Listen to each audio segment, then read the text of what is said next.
Hello, Anna Mason here, and in this watercolor tip video I wanted to show you how I went about painting the subtle reflection being cast by these sunny yellow tulips which I painted from a photograph.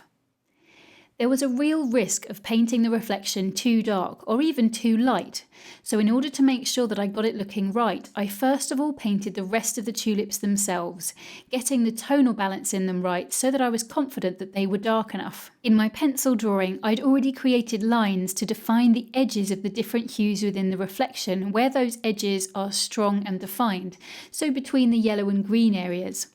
But I couldn't create a pencil edge to the outside edge of the reflection because there was a really smooth transition there from reflection into the white around it. This transition would need to be created with paint, and this is where I started. Making sure that the tulips were dry, I applied a super watery green-grey mix to both the lighter and darker green areas in the reflection, knowing I could darken up the darker green areas with another layer later. I was careful to apply this in a smooth way so that I didn't get hardline edges where my brushstrokes overlap, and I could therefore achieve the graduated transition between the green areas and the white background. But in contrast, I used the tip of my brush to create lines along those pencil lines which I'd drawn in to separate the yellow and green areas.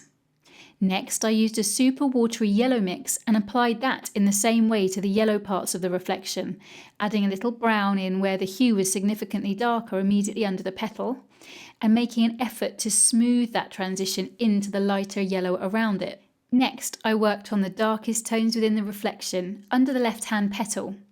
I used the darker yellow-brown mix again, and I was cautious not to take the area too dark. I then worked with the lighter yellow mix and applied another layer to darken those areas that needed it, and worked into the transition between lighter and darker yellow so that it was smoother. Once that was darker, I felt better able to judge how dark I could take the very dark strip under the petal, and I then applied that thicker mix there once the layer underneath was dry. Once that was in place, it was easier to tell how dark to take the green reflection area, but this needed to be done cautiously so that the transitions into the lighter green were fairly smooth. For this reason, I worked with a similar really watery mix as I first used, and I applied, focusing on the darkest areas first, in layers, making sure that the layer underneath was dry. I made sure to try to smooth the transitions as I applied, but working with these very watery layers meant that the changes in tone between the layers were subtle, so that made the process easier and kept me in total control of how dark I was painting.